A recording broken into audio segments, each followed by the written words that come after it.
Well, welcome to Lift Up Your Hearts podcast. This is a podcast where I reveal my secret prayer life.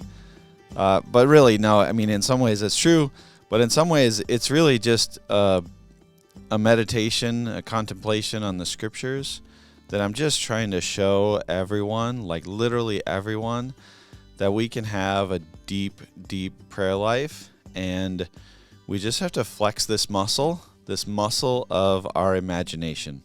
This muscle we probably haven't used in a long time. And I do this through the tools of St. Ignatius of Loyola.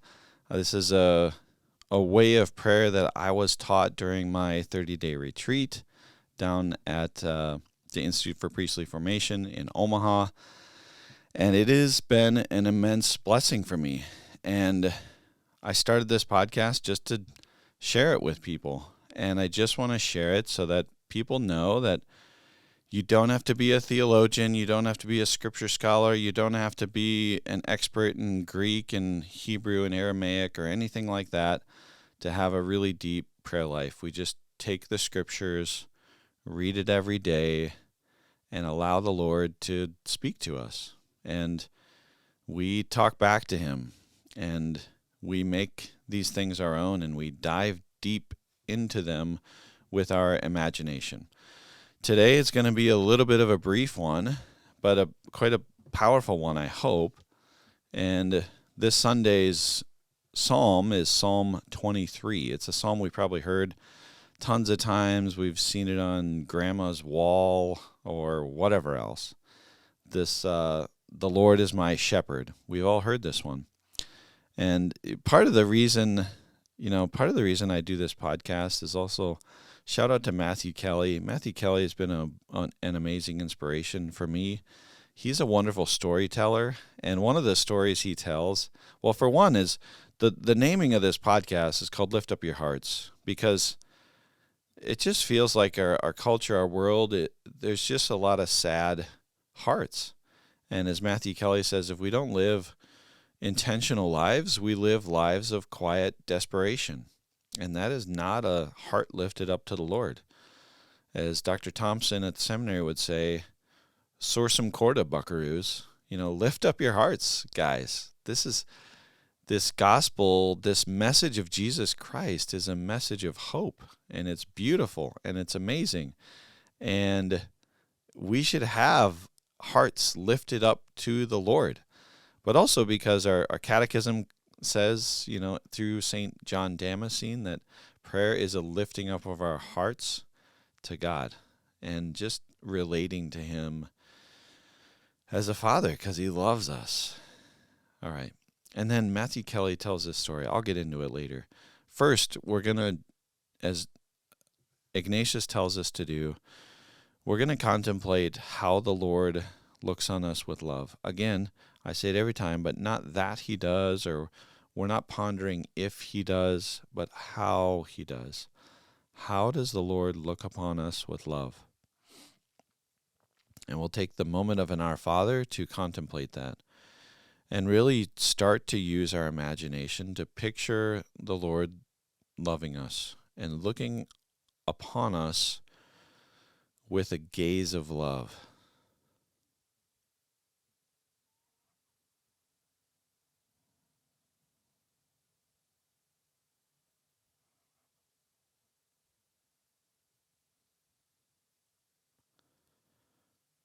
And every single day, that gaze of love is different. It's a different gaze, and that's a gift. It's a beautiful gift.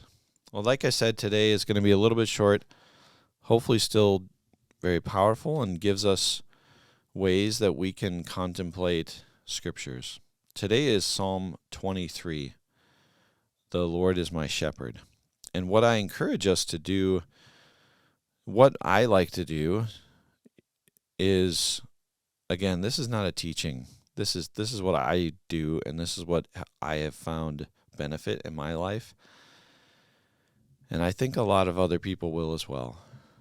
Is I like to say the Psalms as if I wrote it. As if these are my words. These are my words today. And if you want to do that, great. it's just a way that I found a lot of fruit, and it's very, very powerful for me, especially the Psalms, maybe some of the other wisdom literature. But I read it as if I wrote it. In some ways, that's why the show The Chosen is so powerful. It feels like the gaze of Jesus is looking at me and not always at Matthew or Peter or John or James, but he's looking at me with love. One reason I really like this psalm is because Matthew Kelly tells a story about a famous dinner party, and there's lots of famous guests there. There's a Shakespearean actor, and everyone requests, there's a priest and a Shakespearean actor. The priest requests that the Shakespearean actor says Psalm 23, and the actor says, "I'll only do it if you do it after me." And they both do it. The Shakespearean actor is just beautiful and eloquent, and it just sounds professional. And then the priest does it, and it's like rough and real, and people are in tears after the priest does it. And the actor reflects to the whole group and says, "I know the psalm. This man knows the shepherd." And the priest was saying it as if it was real for him. And I encourage you to do that because, man, I've just found so much fruit in it. And we can, as Father Gallagher says, especially in the Psalms too, if we're saying them by ourselves or as if we're saying them, we can stop wherever we find the Lord. For example, Psalm 139, I often rarely get past the first 2 verses. The Lord, you search me and you know me. Just to ponder the Lord knowing me. He searches me and he knows me. I can sit with that one for a long time. So as Father Gallagher says, if something strikes you, even while you're listening or watching this, just push pause and pray. You don't even have to come back to this ever. But if you do, great. But if you're reading this for yourself, I'm just trying to give an example of how I do it because I think there's a lot of benefit to it. Again, this is Psalm 23. The Lord is my shepherd. I shall not want. He makes me lie down in green pastures. He leads me beside still waters. He restores my soul. He leads me in paths of righteousness for his name's sake.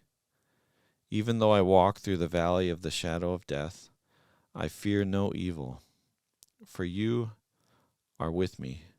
Your rod and your staff, they comfort me. You prepare a table before me in the presence of my enemies. You anoint my head with oil, my cup overflows. Surely goodness and mercy shall follow me all the days of my life, and I shall dwell in the house of the Lord forever. Similar to Psalm 139, it's often difficult for me to get past this first verse. The Lord is my shepherd, I shall not want. Other translations say, I shall want for nothing. And that's a hard one. I can say it and feel it in my heart, but then oftentimes I want after things. Or as St. Paul refers to it, Jesus did not grasp after equality with God. He did not grasp after anything, because he certainly felt this, that the Lord is my shepherd. and I shall want for nothing. I shall want for nothing but to be with him. And man, I feel it in my soul, but it feels like my flesh is fighting against it. Hard sometimes.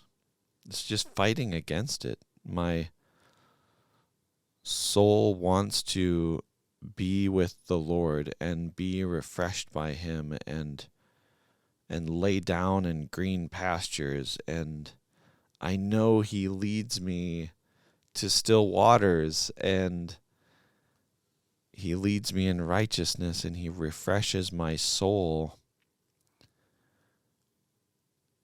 And I still want for other stuff. Lord, please help me to not want after those things. This is where in the Psalms, or just in our prayer life, it would behoove us to sometimes just stop and reflect on where our soul is resting.